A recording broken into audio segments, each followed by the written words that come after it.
Hello बच्चों, genius question number 1 में पुनः आपका स्वागत है।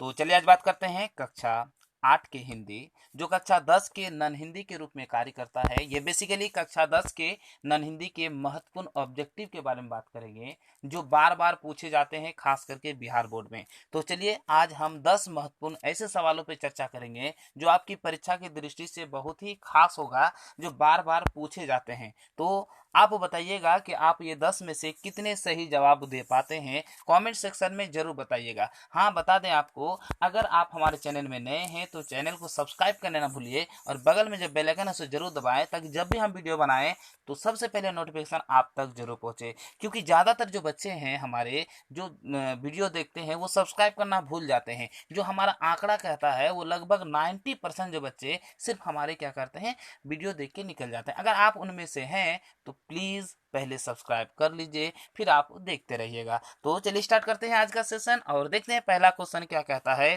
कि कौन कविता वंचित लोगों की समृद्ध अवधान की संवेदनशीलता को रेखांकित करता है। मतलब कौन जो है, जो समृद्ध है, अवधान है, उसको क्या कहता है, रेखांकित करता है, मतलब बताता है। ए झांसी की रानी, बी बिहारी के दोहे, सी पीपल, या डी खुशबू रचते हैं हाथ। तो ये जो बात करते हैं वो कौन करते हैं, खुशबू रचते हैं हाथ में बात करते हैं। जो वंचित लोगों हैं उसके बारे में बात करते हैं, खुशबू रचते हैं हाथ में। तो आगे वाला सवाल देखते हैं, सवाल नंबर 2।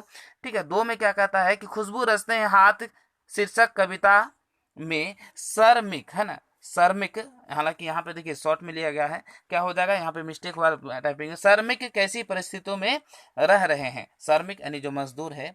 स्वस्थ जगह पर, बी शहर के बीचों बीच, सी गंदगी के बीच, या डी है ना गांव के बीच। यानी ये जो है वो किसके बीच रहता है आपको बताना है। तो इसका जो राइट आंसर हो जाएगा क्या, वो गंदगी के बीच रहता है। किसके बीच, गंदगी के बीच, यानी ऑप्शन नंबर सी हो जाएगा इसका राइट आंसर। ठीक है, क्या हो जाएगा, ऑप्शन नंबर सी। देखते हैं सवाल नंबर 3। 3 में क्या कहता है, गौर से देखिएगा कि खुशबू रचते हैं हाथ तो शीर्षक कविता के किस लघु है ना उद्योग का वर्णन है। मतलब किसका इसमें जो है ना उद्योग, किस उद्योग का वर्णन किया गया। ए पटाखा है ना, बी फुलझड़ी, सी पापड़, या डी अगरबत्ती। तो इसमें जो उपयोग किया गया है किसके बारे में बताया गया, अगरबत्ती के बारे में बताया गया। ऑप्शन नंबर डी हो जाएगा इसका राइट आंसर। चलिए देखते हैं सवाल नंबर आपका 4 हो जाएगा। ठीक है, 4 में क्या कहता है कि केवड़ा, गुलाब, खास, रात रानी आदि के नाम होते हैं। ए मिठाई के, बी फलों के, सी सब्जियों के, या डी अगरबत्तियों के। ये सब जो नाम होते हैं वो किसके होते हैं, अगरबत्तियों के नाम होते हैं। यानी ऑप्शन नंबर डी हो जाएगा इसका राइट आंसर। चलिए देखते हैं सवाल नंबर 5। 5 में क्या कहता है, गौर से देखिए कि खुशबू रचते हैं हाथ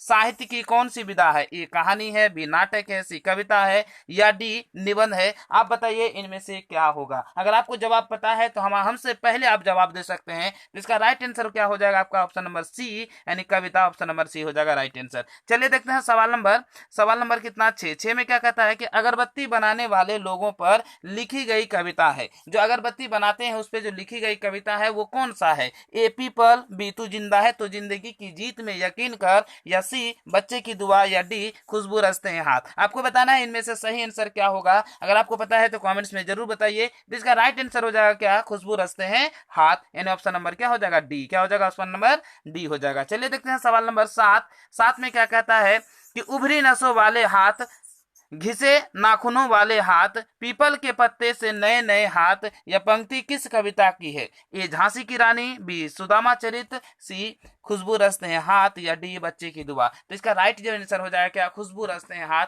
उसी में ये पंक्ति दी गई है। यानी ऑप्शन नंबर सी हो जाएगा इसका आंसर। क्या हो जाएगा, ऑप्शन नंबर सी। चलिए देखते हैं सवाल नंबर 8। 8 में क्या कहता है कि खुशबू और न्यायप्रिय व्यवस्था, यानी खूबसूरत और न्यायप्रिय व्यवस्था के निर्माण में किसकी भूमिका अहम होती है। ए मेहनत की, बी शिक्षा और संघर्ष की, या सी संघर्ष की, या डी शक्ति की। यानी इसमें जो हाथ होता है वो किसका होता है आपको बताना है। ये जो हाथ होता है शिक्षा और संघर्ष की। अगर शिक्षा एक ऐसी व्यवस्था है जो अगर कर लेने के बाद इंसान क्या करता है, बहुत आगे तक जा सकता है। यानी ऑप्शन नंबर बी हो जाएगा इसका राइट आंसर। चलिए देखते हैं सवाल नंबर 9। 9 में क्या कहता है कि दुनिया की सारी गंदगी के बीच दुनिया की सारी डॉट डॉट रचते रहते हैं। ए खुशबू, बी बदबू, सी परेशानी, या डी वीरानी। तो ये जो रचते रहते हैं क्या, खुशबू रचते रहते हैं। ऑप्शन नंबर ए हो जाएगा इसका राइट आंसर। 9 नंबर का जो आंसर हो जाएगा ऑप्शन नंबर ए। चलिए देखते हैं सवाल नंबर 10। 10 में क्या कहता है, गौर से देखिए क्या कहता है आपका